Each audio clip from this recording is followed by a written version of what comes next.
Dear students of BSc Part 2nd, you all are welcome in this video lecture. Today we are going to learn a new thing, that is named as tensors.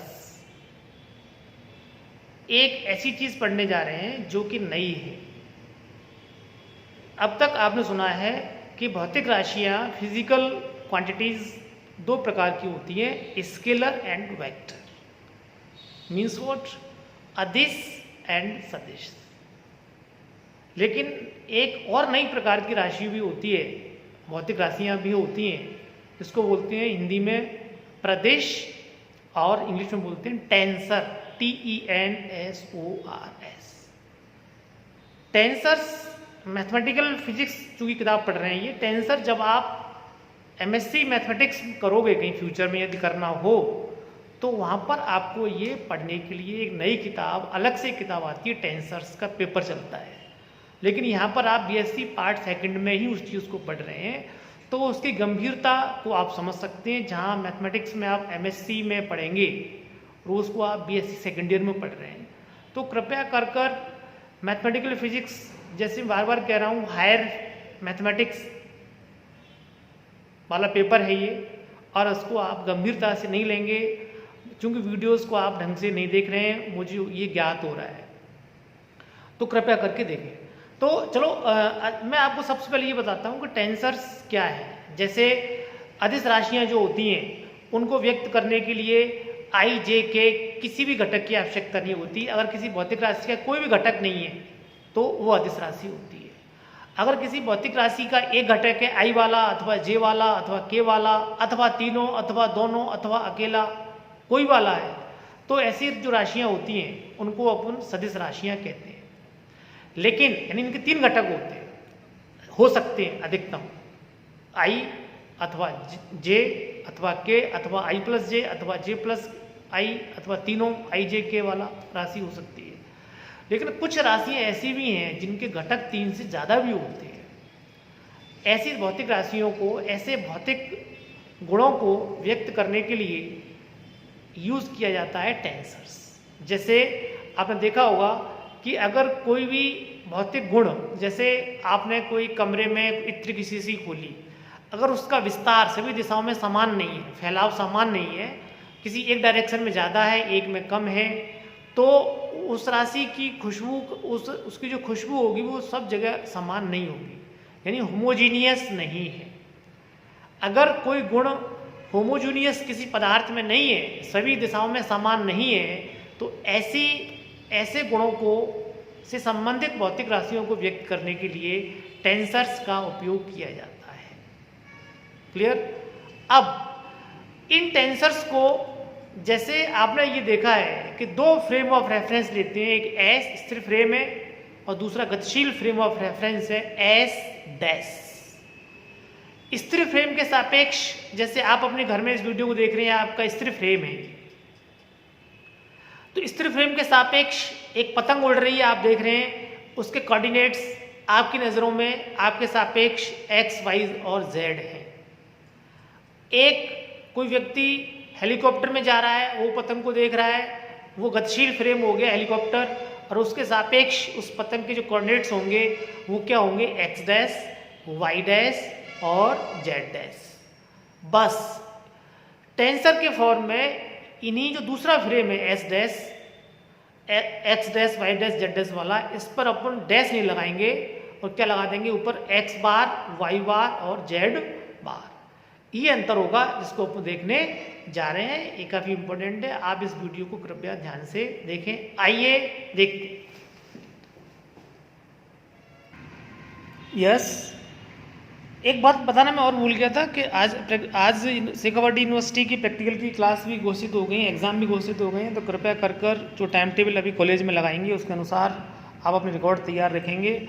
और जैसी परीक्षा पहले होती थी practical की वैसे ही होगी, लेकिन आपको लैब में नहीं है ना, रिकॉर्ड जमा कराना है और जो सिग्नेचर वगैरह होंगे शीट पर वो आपको करके जाने हैं। और मोबाइल में आपका कोई वाइवा प्रश्न पूछेगा एक्सटर्नल, तो वो आपको ध्यान रखना है। तो अभी तैयारी आप पहले से ही कर दें। मैंने कुछ वीडियोस आपको इसलिए प्रैक्टिकल्स के पहले डाले हुए हैं। और मैं डाल दूंगा। यस, टेंसर्स को ले रहे हैं अपन। टेंसर जैसे आप देख रहे हो ये TENSOR ये प्रदेश है। मैंने अभी जैसे बताया राशियाँ 3 प्रकार की, स्केलर, वेक्टर और टेंसर्स। कुछ भौतिक राशियाँ जैसे आपने देखा है फ्लूइड डायनामिक्स में, कंटिन्यूम इलेक्ट्रोडायनामिक्स में, यानी जे समानुपाती किसके होता है, ई के होता है। अगर माध्यम चालक यदि होमोजीनियस है तो ये सूत्र आएगा जे समानुपाती ई। लेकिन अगर चालक में जो गुण है जे का वो होमोजीनियस नहीं है, यानी भिन्न दिशाओं में भिन्न भिन्न है, तो मैंने एक आपको नमूना बताया है कि JX, JY और JZ के मान क्रम से 3 और 3 6 और 3 9 घटक इस तरीके से आपको प्राप्त होंगे। इनको इस तरीके से टेंसर का मतलब ये होता है कि 3 से ज़्यादा राशियों में उसको व्यक्त करना। क्लियर? अब यहाँ तो रो है और यहाँ पर रो के घटक कितने हो गए, रो 1 1, रो 1 2, रो 1 3। रो क्या है, चालकता। अगर चालकता उसकी एक ही दिशा, सब दिशाओं में अलग अलग है, तो उसके 9 घटक हैं, रो 1 1, रो 1 2, रो 1 3, रो 2 1, रो 2 2, रो 2 3, रो 3 1, रो 3 2, रो 3 3। इस तरीके से और बहुत सारे गुण हैं जिनको हम जिक्र नहीं कर रहे हैं। तो टेंसर्स का ये महत्व होता है ऐसे भौतिक राशियों को व्यक्त करने के लिए। इनका जैसे प्रत्यास्थता में भी करते हैं कि हुक के नियम के अनुसार जो स्ट्रेस होता है स्ट्रेन के समानुपाती होता है, तो वहाँ भी जो कांस्टेंट आता है अपना, उसमें भी 9 घटक आपको प्राप्त होते हैं। और आगे चलें बहुत अपने और सिंपल रूप से इसको, जैसे एक एस फ्रेम में स्थिर, ये मूल बिंदु O है माना, स्थिर फ्रेम है ये एक गतिशील फ्रेम है, ये इसके कोऑर्डिनेट्स हैं x डैश, ये s और ये s डैश। s के सापेक्ष माना किसी बिंदु के कोऑर्डिनेट्स क्या हैं, x y और z, ठीक है। और s डैश के सापेक्ष इसके कोऑर्डिनेट्स क्या हैं, माना x डैश, y डैश और z डैश। थोड़ा ध्यान से सुनना, गंभीरता से। तो x y z को अपन क्या ऐसे भी लिख सकते हैं, x1 x2 और x3।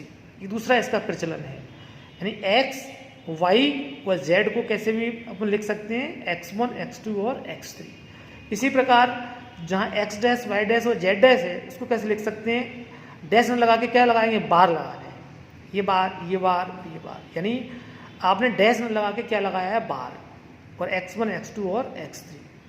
अब इसी x y z को आपका मन कर रहा है कि सब x y z को आपने ऊपर अभी अभी लिखा है, x1 1 2 3 आपने नीचे लिखा है सब स्क्रिप्ट में। अब मैंने 1 2 3 ऊपर भी लिख सकते हैं, x1 x2 x3, यानी ये क्या हो गया, ये सुपर स्क्रिप्ट बोलते हैं इनको। 1 2 3 अब ऊपर लगाओगे तो क्या बोलेंगे इनको, सुपर स्क्रिप्ट।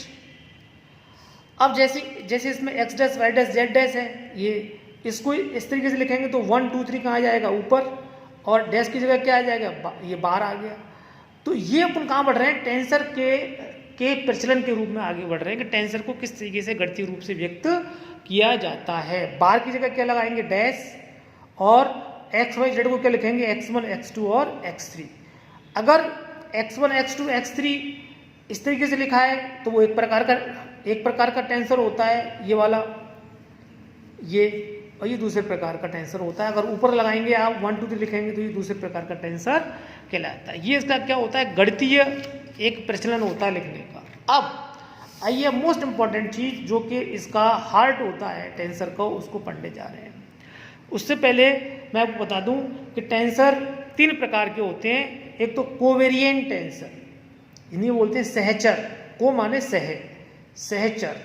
एक होता है कॉन्ट्रावेरिएंट, कॉन्ट्रा का मतलब होता है विपरीत, यानी प्रति चर, क्लियर। एक होता है मिक्स्ड टेंसर, इन दोनों को मिलाकर, वो उसको मैं अभी नहीं ले रहा हूं, बाद में लूंगा, क्लियर।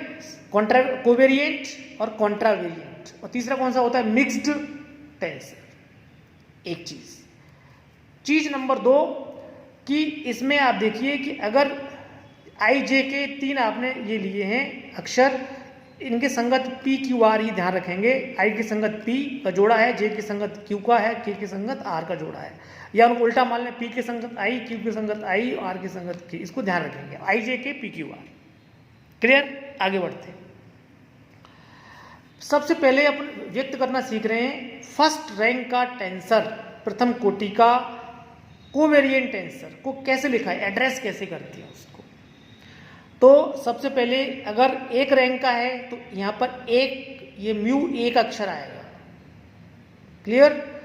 और ये ए न्यू है, ए न्यू किस में है, ये तो किस में हो गया, एस फ्रेम में, और ये किस में हो गया, बार वाला किस में हो गया, एस डैश फ्रेम में। यानी अपन क्या व्यक्त करने जा रहे हैं, कोई भी आपको एक राशि दी हुई है ए, ये एस फ्रेम की है, ये किसकी, एस डैश फ्रेम की।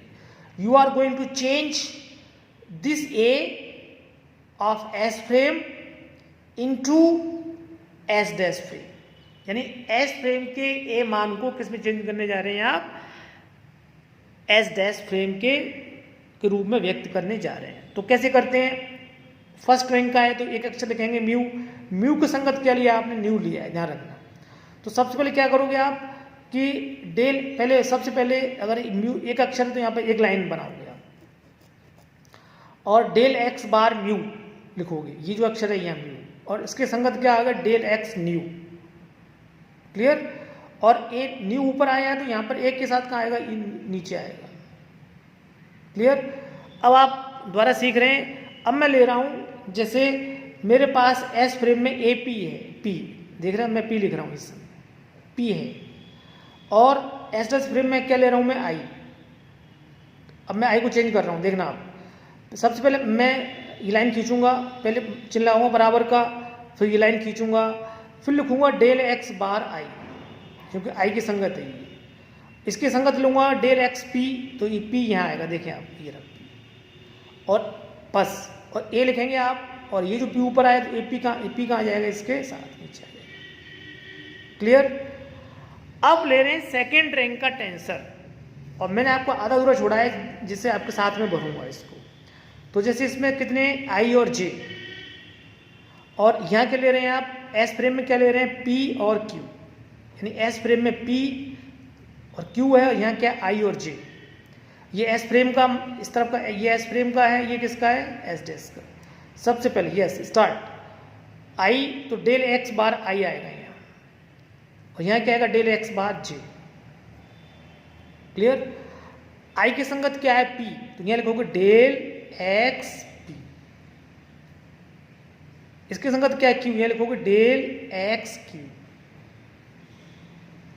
और पी क्यू यह है तो ए पी क्यू यहाँ आएगा। क्लियर। मैं समझ रहे हो गए आप। और अभ्यास कीजिए। जैसे अब मैंने ये सब खाली छोड़ दिया। जैसे अब आपका थर्ड रैंक का टेंसर ले रहे हैं, टेंसर ऑफ थर्ड रैंक। सबसे पहले क्या करोगे आप, एस फ्रेम में इसका मान क्या है, पी क्यू आर, और इसके संगत क्या, आई जे के एस डैश फ्रेम में हो। क्लियर। आप ले रहे हैं आप ले रहे हैं सबसे पहले डेल एक्स बार आई, फिर लिखेंगे डेल एक्स बार जे, फिर लिखेंगे डेल एक्स बार के। क्लियर। आई की संगत क्या है, पी क्यू आर। अब आप लिखे del X P, del X Q, del X R, लिख गया। Clear. Understood, you got it. Next. अभी नहीं समझे तो अब आप समझ जाओ और सीखें, आप अभ्यास करें भाई, ये मेन चीज़ है इसकी। अब आ रहे हैं कॉन्ट्रा वेरिएंट पे। ठीक, कॉन्ट्रा में क्या होगा, ये जैसे आई कहाँ लिखेंगे, ऊपर, इसमें आई कहाँ है, नीचे, इसमें आई कहाँ है, ऊपर बार। ये एस डैश फ्रेम का हो गया, ये किसका, एस फ्रेम का है। ये क्या हुआ यहाँ पर, ए पी।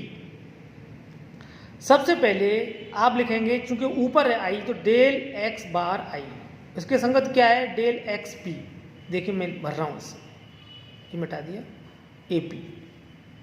अब इस पर आ जाओ, ये सेकंड रैंक का कॉन्ट्रा वेरिएंट हो गया। अब ऊपर है ये, तो पहले क्या लिखोगे, डेल एक्स बार आई और del X bar J. Clear. अब आप आई की संगत क्या है, del X P, del X Q, और ये पी क्यू यहाँ है, तो यहाँ क्या, पी और क्यू।